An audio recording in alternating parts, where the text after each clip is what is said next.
Good evening. Good to be together again tonight. And again, as Brother Joe told us to turn to Matthew 18, I thought, he's going to talk about forgiveness. Then he takes us to the beginning of the passage and talks about humility. And the title of our message tonight, Three Proud Kings, One Humble Servant. So we're going to talk about humility tonight. Actually, we're going to talk more about pride tonight. And I'm just encouraged to see how God works and talks to different people and brings in the same line tonight. And I was going to talk about or preach from John 15. And I spent most of the day in there, and it just wasn't working. So this is where it felt like God wanted us to go. And I think tomorrow evening we'll be in John 15. And actually, I believe maybe this is good for us before that. Could it be that one of the most common sins that beset us is pride? And it's, if you know you're not proud, probably are. And if you know you're humble, you know you're definitely not. The story goes of a church loved their pastor. So they gave him a pin, said the world's most humble pastor. And the next Sunday he put it on a suit coat and wore it to preach. So they had to take it away.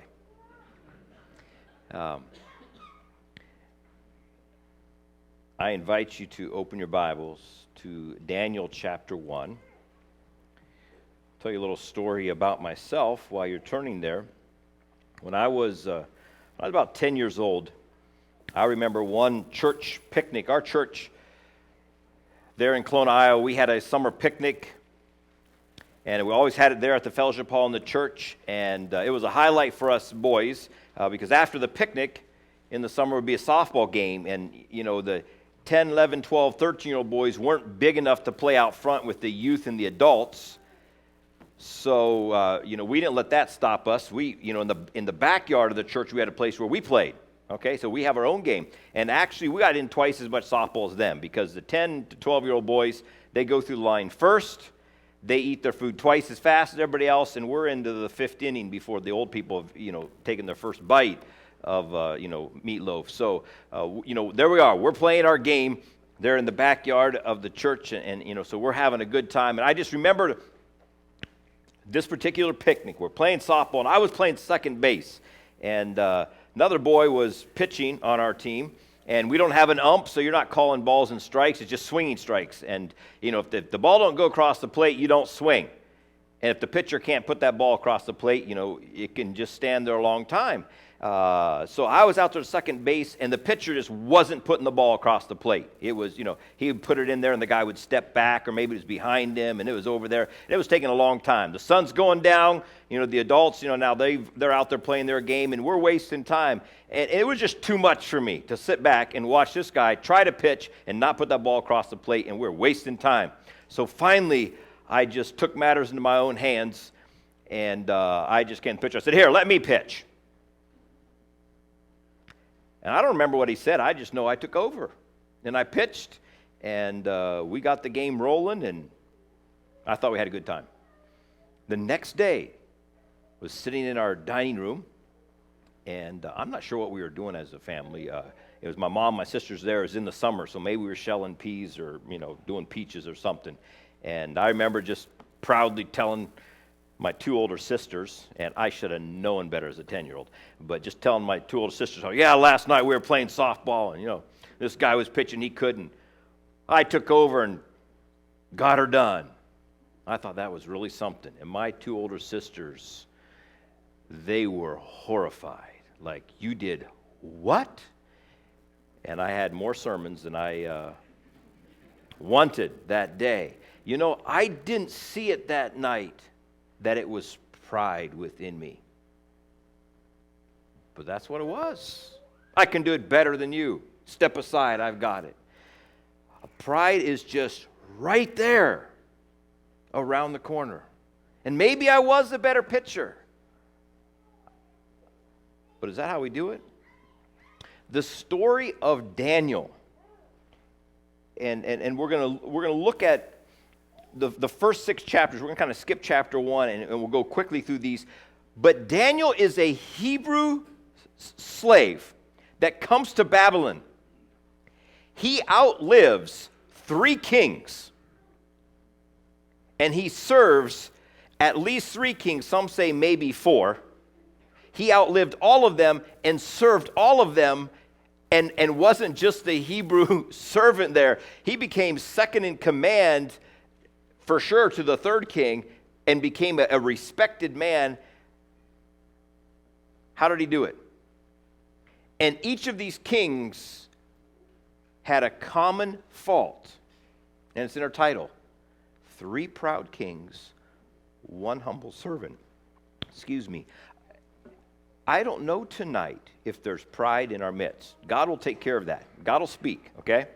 At the end tonight, we're going to come back and we're going to look at, I'm going to give you 3 keys as to how Daniel remained humble and effective. And I want to say this to you up front. We'll say this at the end. But one thing for sure, humility is not burying your talents, okay? If God has given you a gift, don't say, well, I don't want to be proud, so I'm not going to offer to do anything. Okay, we know the parable of the talents. And the one that had 1 talent went and buried it and didn't use it. And he was a wicked, slothful, unprofitable servant. God has gifted every one of you to build his kingdom. And if you're going to hide your talents, if you're going to say, well, I don't want to be proud, so I'm just not going to offer, and I'll wait for somebody to come and draw it out of me, I don't think that's the answer to pride. We are given gifts for a reason, and pride or humility, it's a condition of the heart. Let's just look at this. So, Daniel chapter 1, I want you to go to chapter 2. Daniel chapter 1 talks about Daniel being taken captive from Jerusalem to Babylon, and Nebuchadnezzar is king of Babylon. We come to chapter 2, and in this passage, Nebuchadnezzar has a dream. And he wakes up from this dream, and he's troubled by it. So he's troubled by his dream here. And he says, you know what, I had a dream. It's an important dream. I can't remember it. So he calls in his wise men. He says, I want you to tell me my dream, and then tell me what it means. Like, it was an important dream, but I can't remember it. So he brings in the wise men. You guys, you tell me the dream, and then explain to me what it means. So these guys come in there, and they're like, okay, no, king, you tell us the dream, and then we'll interpret you. He says, well, I can't remember it. So it's your job now. You guys are the wise men here. You tell me the dream, and then interpret. And they're like, no, that's too hard. If you can tell us the dream, we'll tell you what it means. And then Nebuchadnezzar kind of gets in their face. Is like, nah, see, you guys wouldn't know the meaning. You just make it up. If you really can discern these things, you figure out what the dream was, and you interpret to me. And they're like, no king has ever asked this of anybody. Why are you putting that on us? And Nebuchadnezzar gets mad. He goes, okay, if you guys can't tell me my dream and the meaning of it, I'm going to have you all killed. So that's what he does. Now, Daniel has served faithfully and has been elevated to being on the level of these wise men here. So when the word comes, and actually they come to take these men to be killed, they come to get Daniel, and hey, you're going to be killed. Why not? Because, well, the king's ticked. Guys couldn't tell him what his dream was and the meaning, so he's having all you guys killed. And Daniel said, whoa, we didn't have a chance of this. And let's just jump in at the text here, okay?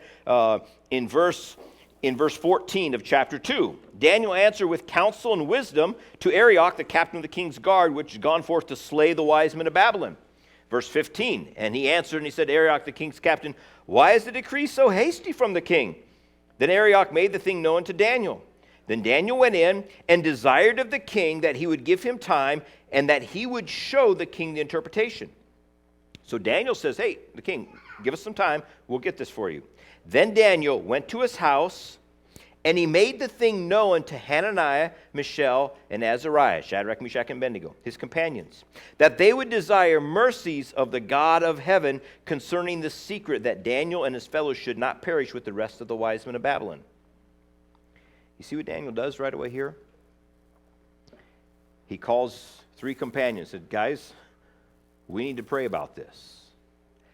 In a sense, this is Daniel's deal.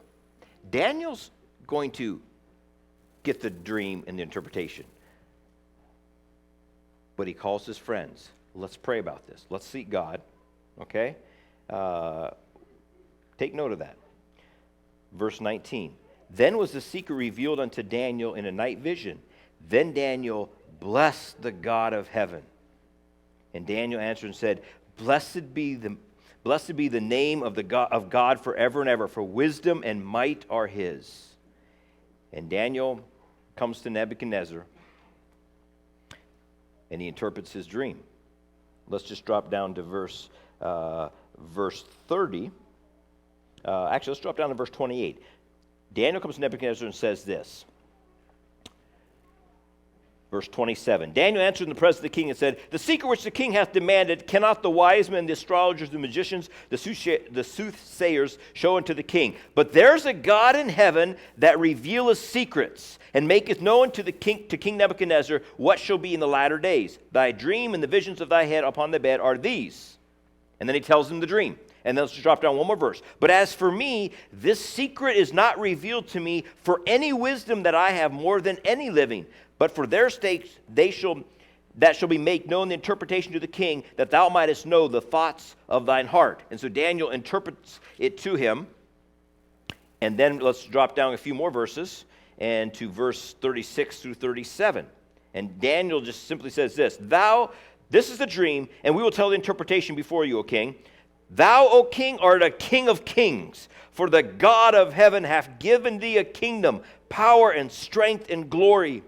And wheresoever the children of men dwell, the beasts of the field, the fowls of the heaven hath given unto thine hand, and hath made thee ruler over them all. Thou art this head of gold. And he talks about this whole image and what this dream was. And he's explaining this. He points out something very interesting to Nebuchadnezzar here in verse 37. God hath given you the kingdom. Something that Nebuchadnezzar is to be reminded about this dream is, you might be great, but everything that you have has been given you from God. Leadership is a stewardship. We as Christians believe that. We for sure believe that when it comes to ministry, but it's true in the business world. In fact, it's true everywhere. Anything that you have, God's given it to you. And God could just take it away like that. That's what Daniel's telling Nebuchadnezzar. You're a steward of what you have. The rest of the passage, he's giving the interpretation. And then, in the end, this is what Nebuchadnezzar says, verse 46. Then King Nebuchadnezzar fell upon his face and worshipped Daniel, and commanded that they should offer an oblation, sweet odors unto him. The king answered and said unto Daniel, Of a truth it is that your God is a God of gods and a Lord of lords, a revealer of secrets, seeing thou couldst reveal this secret. Then the king made Daniel a great man, gave him many gifts, made him ruler over the whole province of Babylon, and chief of the governors over all the wise men of Babylon.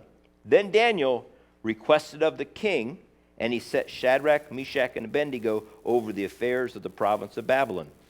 But Daniel sat in the gate of the king. Again, Nebuchadnezzar's like, wow, Daniel. And then right away gives glory to God and promotes him. And again, Daniel says, I would like for you to put Shadrach, Meshach, and Abednego, give them some responsibilities here, okay? Now let's skip chapter 3. Chapter 3, we have the story of the fiery furnace, the image of gold. And that passage ends with Nebuchadnezzar saying this. He says, Blessed be the God of Shadrach, Meshach, and Abednego, who has sent his angel, delivered his servants that trusted in him, and have changed the king's word, yielded their bodies that they might not serve nor worship any god except their own God. And then Nebuchadnezzar says this, Therefore I make a decree that every people, nation, and language which speak anything amiss against the God of Shadrach, Meshach, and Abednego shall be cut in pieces. Their houses shall be made a dunghill, because there's no other God that can deliver after this sort. That's Nebuchadnezzar's word. He has come in touch with the God of Daniel, chapter 2, from chapter 2, the God of Shadrach, Meshach, and Abednego, chapter 3. So he knows who God is. And now let's go to chapter 4. And in chapter 4, Nebuchadnezzar has a second dream. Okay?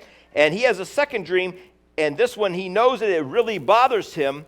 And let's drop down to verse 24. And who does he get to interpret the dream? Daniel, of course, we know that now. So Daniel comes to him in verse 24, and he says, "This is the interpretation, O king. This is the decree of the Most High, which has come upon my lord the king. They're going to drive you from men. Your dwelling shall be with the beasts of the field. They shall make you eat grass like oxen. They're going to wet you with the dew of heaven. 7 times they're going to pass over you, till you know that the Most High rules in the kingdom of men and gives it to whomever he chooses." In other words, till you get that God is sovereign and that you're just a steward of what you have. You're a king of kings. Why? Because God gave it to you.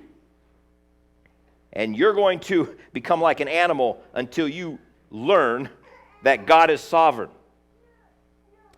And verse 27, he says this, "Therefore, O king, let my advice be acceptable to you. Break off your sins by being righteousness, and your iniquities by showing mercy to the poor. Perhaps there may be a lengthening of your prosperity." So in other words, Daniel tells Nebuchadnezzar, humble yourself here, so that maybe this won't happen, or maybe it won't happen for a while yet.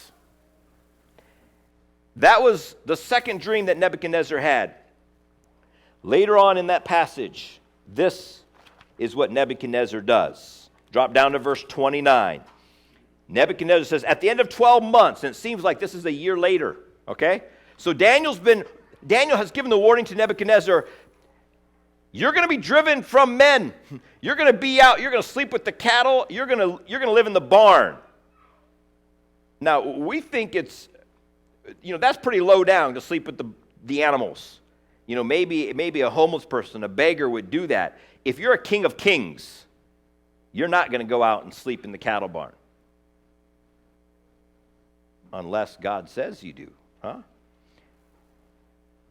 A year later, it says the end of 12 months, as Nebuchadnezzar was walking about in his royal palace, the king spoke and said, "Is not this great Babylon that I have built for a royal dwelling?"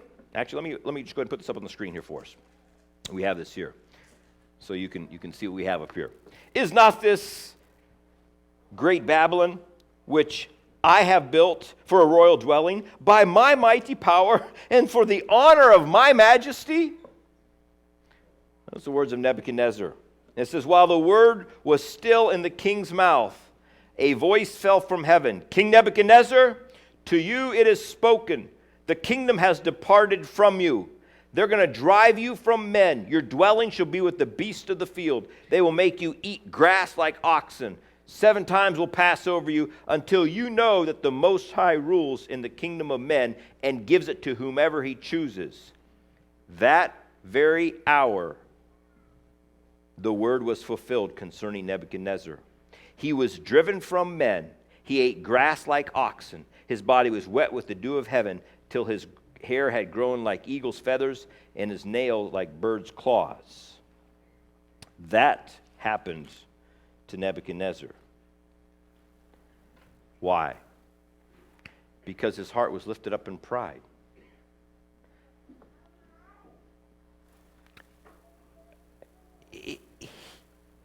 He's a heathen. Like, he can just be proud. Not so. God judged him for his pride. And God had the power. There was nothing Nebuchadnezzar could do to keep his throne. Like, oh, right? Nobody's going to drive me. I don't know how it happened, but it happened. And all of a sudden, he's driven from the palace and he lives. It seems like it's 7 years that he's living with the cattle, the oxen. I wonder if people drove by or, galloped by on their camels or walked by or whatever they did, and they looked and that's Nebuchadnezzar. Wow. The great king of kings of Babylon. He sleeps under the tree with the cattle and the donkeys. And his nails are long like claws. Like he was probably a disgusting sight to look at. A king that in all his royal majesty says, "Isn't this great Babylon that I have built?" Everybody's going to give an account to God for what they've been given, not just the Christians. I believe we're going to see Nebuchadnezzar in heaven. I love the end of chapter 4. You come to verse 34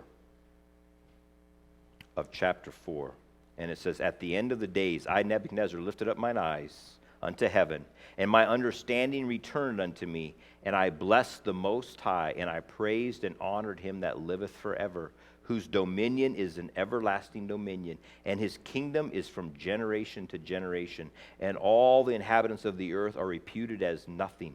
He doth according to his will in the army of heaven, and among the inhabitants of the earth, and none can stay his hand, or say unto him, What doest thou?" Like, what are you doing? Okay, who's saying this? You'd think it's David. You're reading the Psalms, right? This is Nebuchadnezzar. God rules in heaven. Nobody can stop him. And that's something. That's something for a renowned world leader to say, you know what? In all my greatness, can you imagine the President of the United States or the President of Russia making a statement like this? I've got all my fighter jets. I've got all my power. And yet I could do nothing to stop God. He just does what he wants to do. "Now I, Nebuchadnezzar, praise and extol and honor the King of heaven, all whose works are truth, his ways judgment, and those that walk in pride he is able to humble." And that's the last words we hear from Nebuchadnezzar.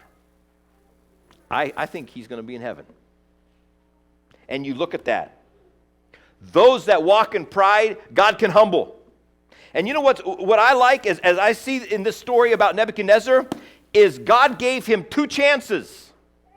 He reminded him the first time, and he's still lifted up in pride. So God has to, cast him out to live with the animals 7 years. We'll give you another chance. God's merciful. He's slow to anger. He doesn't want to just kick Nebuchadnezzar out. And why is God bothering Nebuchadnezzar anyways? God's not just in charge of the poor and the homeless. He's in charge of the rich and the wealthy and the wicked and the rulers in this world. God's king over everybody. Nobody's intimidating God, huh? Even Nebuchadnezzar says, wow, God just decided to humble me. He can do it. Let's turn a page in our Bible, and we come to Belshazzar, and some say he's the son of Nebuchadnezzar. Some translations say he was the grandson. Either way, he is the next king here. And guess who is ruling and serving Belshazzar? It's Daniel. And Belshazzar is ruling over time, and the enemy is coming against him here. And in this story in chapter, I'm just going to tell you it here real quickly. And Belshazzar, in chapter 5, he is, while he's eating at his table, he throws a feast, and when his heart was lifted up, he sent his servant. He says, I want you to go bring me the vessels of gold and silver that we took from the Jews' temple. Now, and bring that, and we're going to eat and drink out of those at this party, okay? Now, why would he do this, and why does this make a big deal to God? Let me just explain this. When a king would conquer another army or another country, they would steal their gods and bring them back. And now they not only had their own gods, they got the enemy's gods, and it was a symbol of victory over another nation by, look, we took your gods. Like, you're really stuck now, right? So they got their gods. Well, when they conquer Israel, they can't just get their God. He rules in heaven, and they don't have an image. So how are they going to do that? So the closest thing they could do would be to take the instruments of the gold and silver that they had in the temple, and that's as good as they could do for the God of the Hebrews. So they would take these vessels, and that was their symbol of overcoming the Hebrews, okay? So at this party, when Belshazzar has this party here, he says, you know what? Bring those vessels of gold and silver. We're going to drink out of them, the ones from the Hebrews' God. And that was their, in a sense, he's making a statement that, you know what? We've conquered the God of the Hebrews. When we think that we know better than God and that we're greater than him and that he can't do anything against us, we're in a dangerous place. And this is what, so what happens here is God sends a hand that writes on the wall. And so just a hand appears, starts writing on the wall. God is very creative. I don't know if any of you are wrestling with saying, yes, God, I'll just do whatever you want me to do. You think your life may get boring. God is very creative. There's nothing boring in following God. And when God wants to get attention of people, he knows how to do it. And he finds great ways to do it. When he gets Moses' attention, what did he do? He lit up a bush. Why boring and just say, Moses? It would have worked. God said, no, let's light a bush. That gets his attention, okay? He wants to get Belshazzar's attention. He has this hand appear on the wall, and that gets everybody's attention. And they're all shaking. They don't know what to do.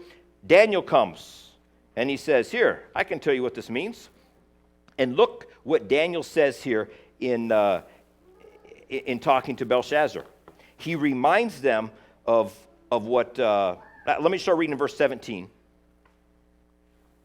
Yes, let me read verse 17, what we have up here. Then Daniel answered, said before the king, let your gifts before yourself. So he's offering rewards. Somebody help us out here. And he says, let your gifts before yourself. Give your rewards to another. Yet I will read the writing to the king and make known to him the interpretation. O king, the Most High God gave Nebuchadnezzar, your father, a kingdom and majesty and glory and honor. And because of the majesty that he gave you, all peoples, nations, and language trembled and feared before him. Whomever he wished, he executed. Whomever he wished, he kept alive. Whomever he wished, he set up. Whomever he wished, he pushed down. This guy just gets what he wished. Okay? That's your daddy. But when his heart was lifted up and his spirit was hardened in pride, and by the way, I find that word very fitting there. Hardened in pride. A proud heart gets hard. A humble heart is soft. That's why we read in Matthew 18 about a child being humble like a child, a soft heart, okay? Children easily cry, and they easily laugh. And isn't it a shame when we grow up to where we don't cry anymore? Or we don't laugh? But that soft, tender heart. And here he says, his heart was hardened in pride. He was disposed from his kingly throne, and they took his glory from him. He was driven from the sons of men. And so he's referring to the story that I just told you, okay? His heart was made like the beast. His dwelling was with the wild donkeys. They fed him with grass like oxen. His body was wet with the dew of heaven, till he knew that the Most High God rules in the kingdom of men and appoints it to whomever he chooses. And then he says this, okay? But you, his son Belshazzar, you have not humbled your heart, although you knew all this. Belshazzar, you're held accountable. You knew about your daddy Nebuchadnezzar and how God humbled him, and you still lifted up your heart in pride. Because you know that, he doesn't get another chance like Nebuchadnezzar did. You've lifted up yourself against the Lord of heaven. They brought the vessels of his house before you. You and your lords, your wives, your concubines have drunk wine from them. And you have praised the gods of silver and gold, bronze and iron, wood and stone, which do not see or hear or know. And the God who holds your breath in his hand and owns all your ways, you have not glorified. Wow. And that night, Belshazzar's life is taken from him. What was Belshazzar's sin? Pride. Pride. His heart was lifted up in pride, just like Father Nebuchadnezzar's was.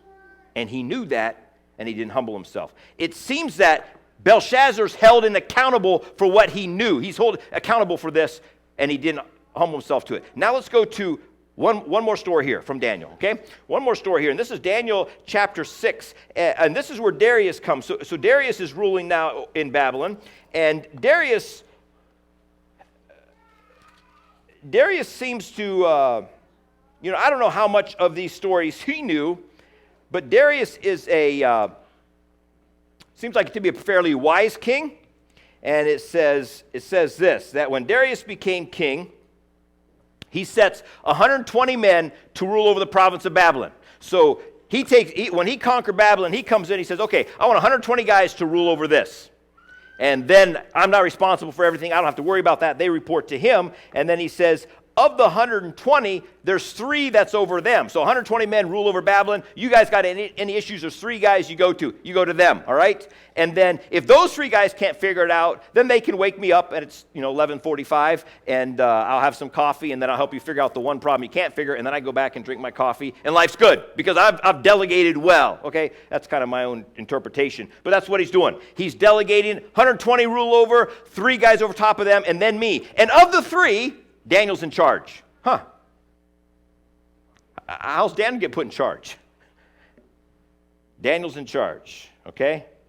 And it says this, that the other 120 men, they began to be jealous of Daniel. And they say, you know what? We're going to find a way The king likes Daniel. And as they watched and observed him, they couldn't find any fault to bring up to mind so that the king would dismiss him and have somebody else. So they watched Daniel. And finally, these guys who are jealous, like they wanted Daniel's position. Finally, they said, you know what? The only way we're going to catch Daniel, and you all know this story, is if we can find him doing something for his God, because he's not like us. And then they got it. You know what? 3 times a day, Daniel goes to his window, he looks towards his home country, and he prays. This is what we could do. We could go to the king and we say, oh, king, we think you're so great, King Darius. You're amazing, Darius. There's no one like you. We think there should be a decree that no one can pray to anybody but you. And if they do, we throw them in the lion's den. Yep, great idea. That's what we're going to do. So that's what these 120 men did here, okay? So let's just, I'll give you the text up here. So they went to the king, and they said this in Daniel chapter 6. So the governors and satraps thronged before the king. They said, King Darius, live forever. All the governors of the kingdom, the administrators, the satraps, the counselors, the advisors, they've consulted together to establish a royal statute to make a firm decree that whoever petitions any god or man for 30 days, except you, O king, shall be cast into the den of lions. Now, O king, establish a decree and sign the writing so that it cannot be changed according to the law of the Medes and Persians, which does not alter. Therefore, King Darius signed the written decree. Okay? Darius signed it. Now, was Darius a proud man? I'm not sure. But these men appealed to his pride, and they got him. O king, live forever. No one like you.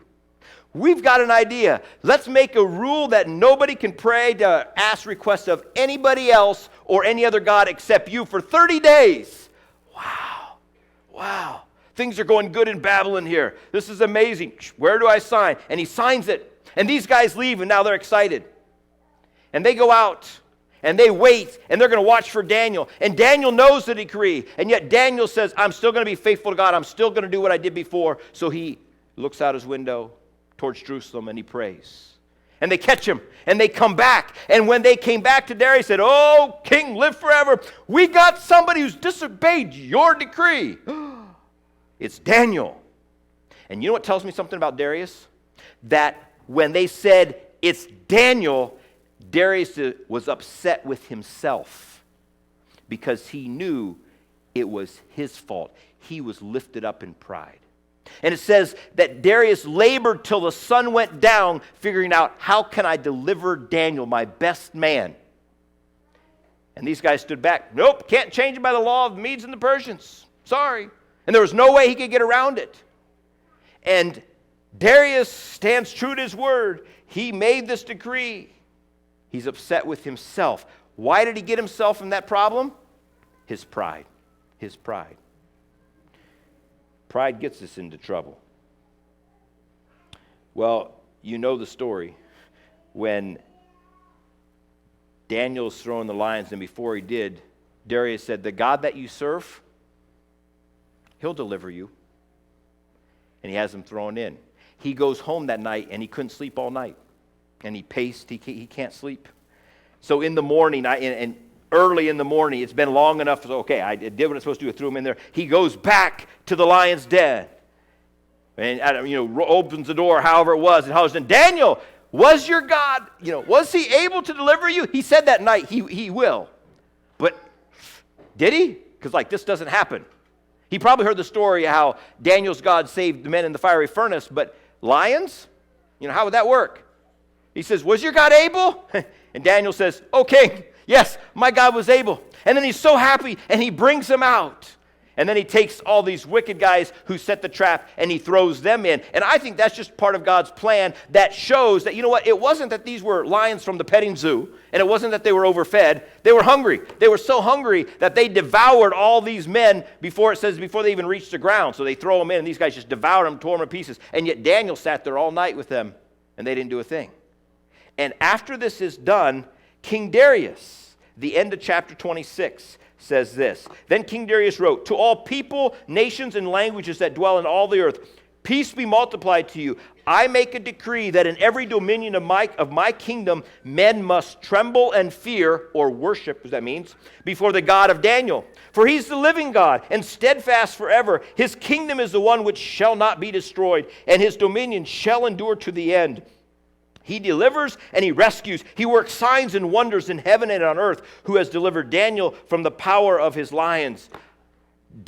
You look at the confidence that Darius speaks in. He's got more confidence in the God of Daniel than many Christians today do in their own God.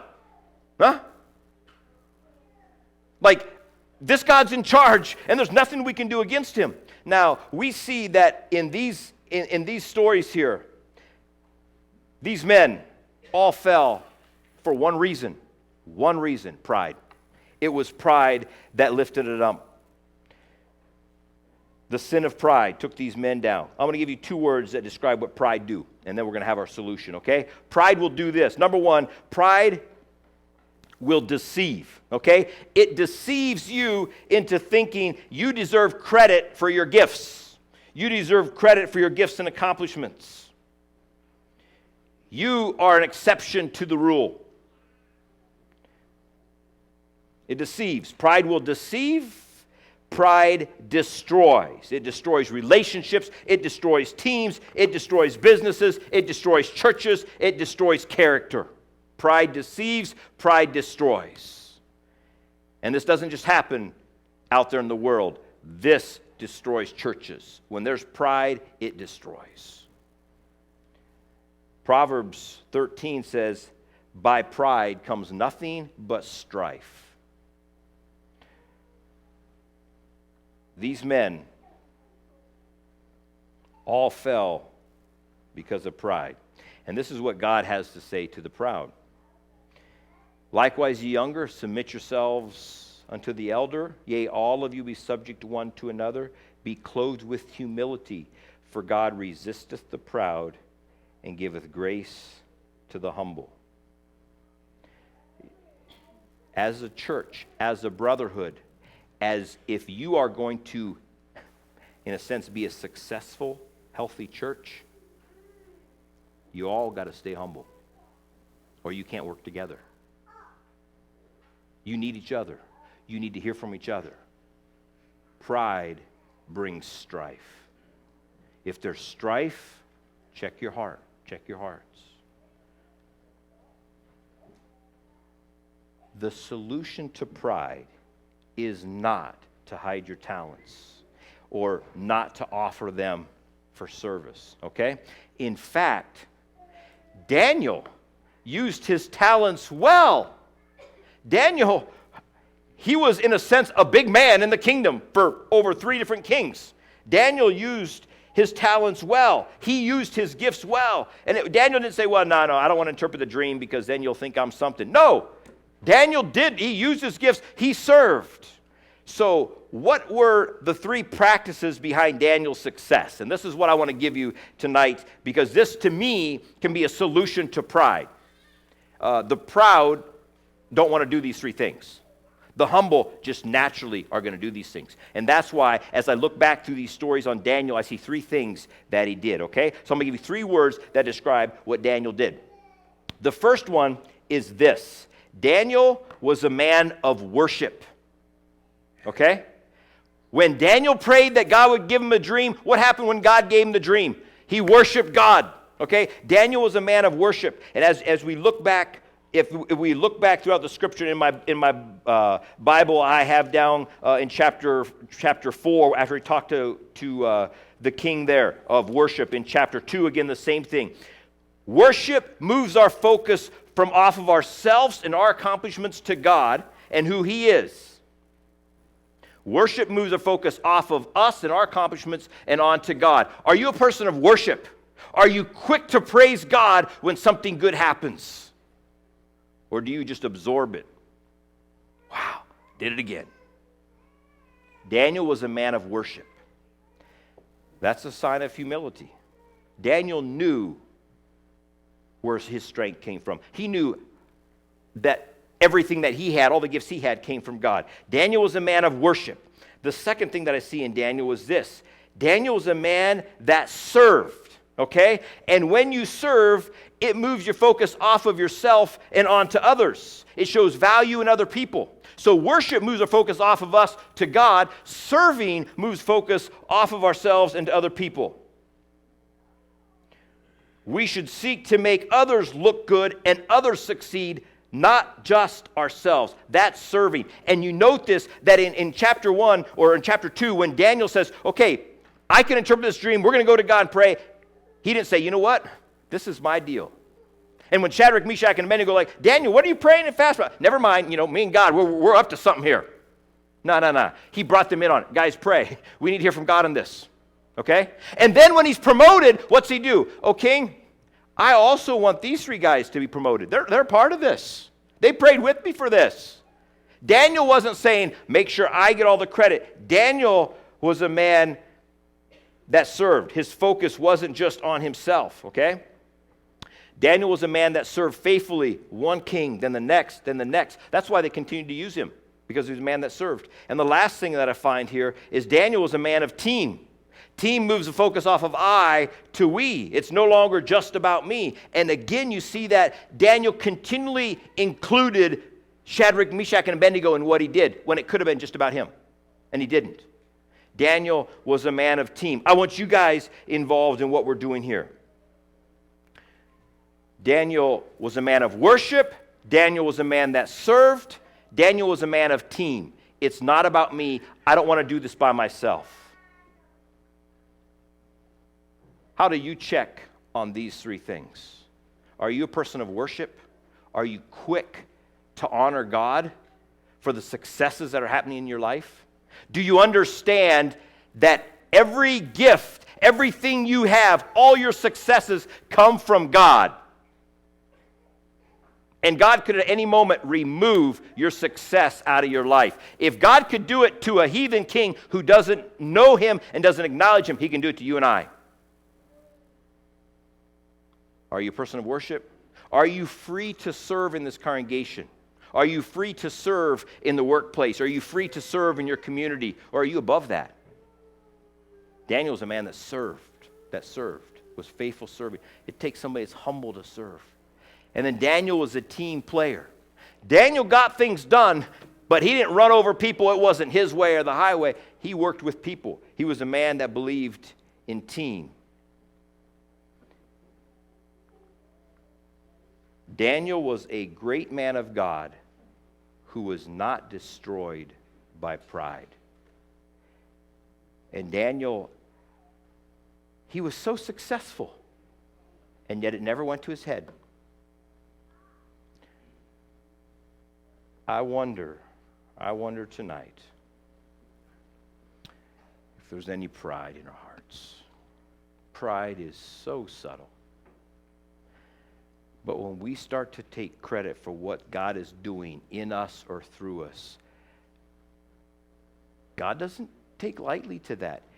Did you note in chapter 4, as Daniel's talking to King Belshazzar, he said,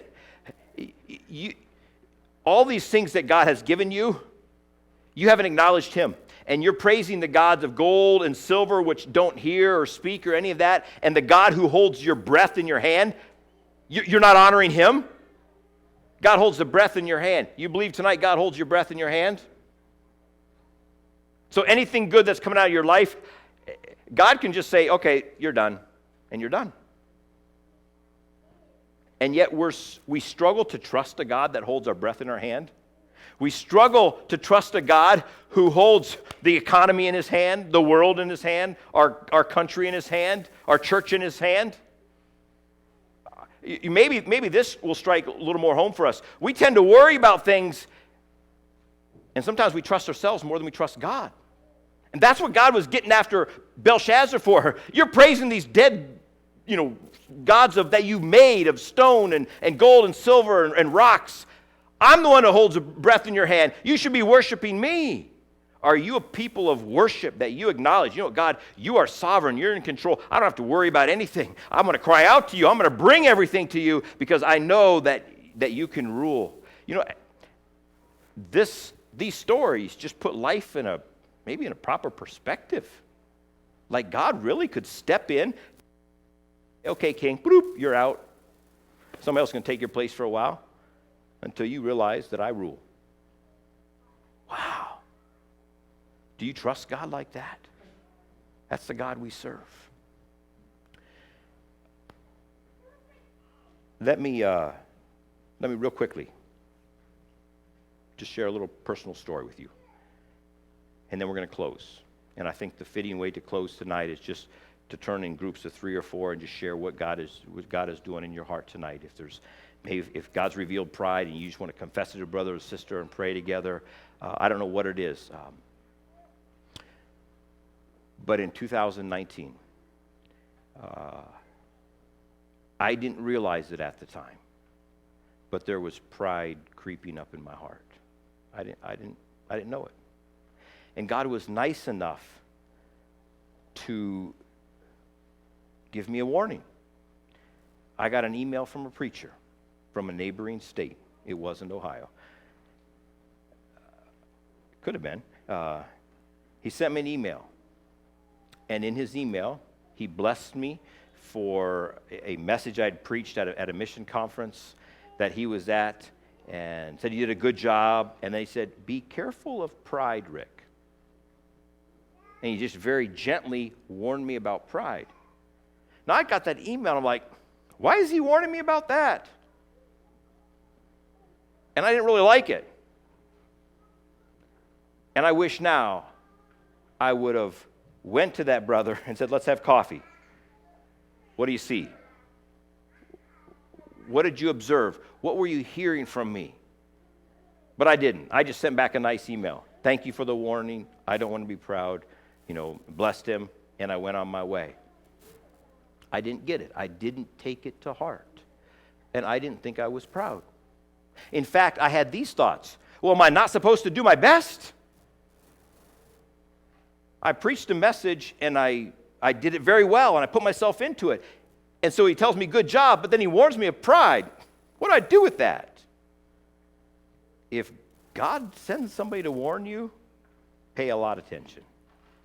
Because 2 months later, I got in my car to go to a brothers' meeting in our church. And our church was going through a difficult situation. There were 2 different sides. And both sides had individually asked me for help. And when I got into my car that night, the thought went through my mind, and I'll never forget it. I'm just ready to get in my car. It's parked outside by our garage, and the thought went across my mind, tonight the church is going to see your leadership abilities. And I agreed with it. That's pride. And that night, what I communicated in that meeting got so distorted and misrepresented, and I got disciplined. And the discipline came a little while later. I'm saying, God, what is going on? Why am I misunderstood? Why is this happening?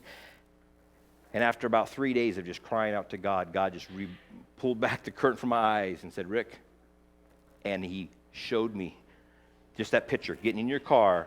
That was pride, Rick. I didn't listen to that warning from that preacher, and God had to humble me in a way that I needed. And it was painful, but I needed it. Pride is just around the corner.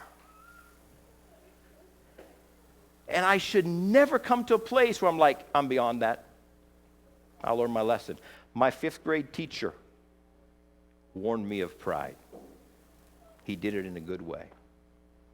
When I was a junior in high school, I went back to my 5th grade teacher and said, thank you, because I knew I needed it. When I grew up, I wanted to join Gospel Echoes, travel to sing, play guitar in prisons. And that's a great ministry thing to want to do.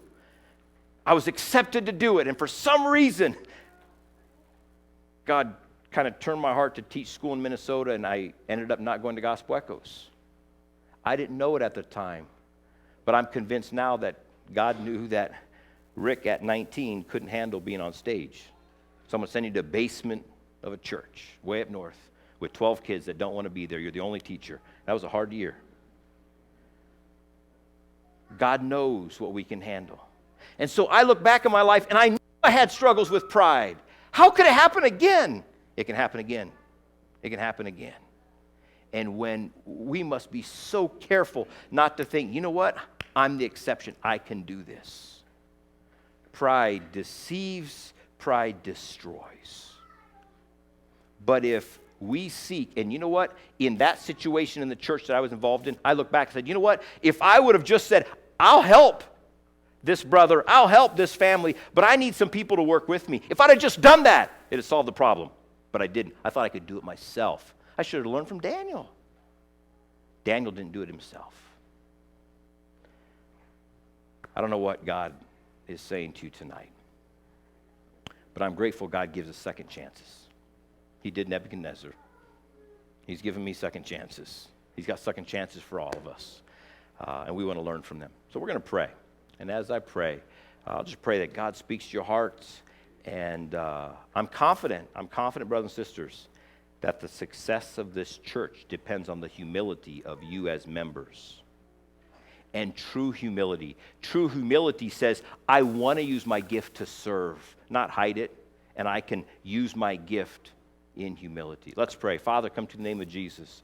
Thank you for my brothers and sisters here at Bethel. And God, you give grace to the humble. And as Brother Joe read tonight, we need to humble ourselves and become like little children, not worry about who's the greatest in your kingdom. And Father, I pray that if there's pride in anyone's heart here tonight, that you would reveal it to them, and that there could just be a time of just confessing that in their small group. And I pray that this would be a church that would be a church of worship, that would be a church that serves, that would be a church that believes in team. We work with each other for your glory, nothing for our own glory. So God, you just do a work for your honor and your glory. And may tonight strengthen this church. I pray in Jesus' name, amen.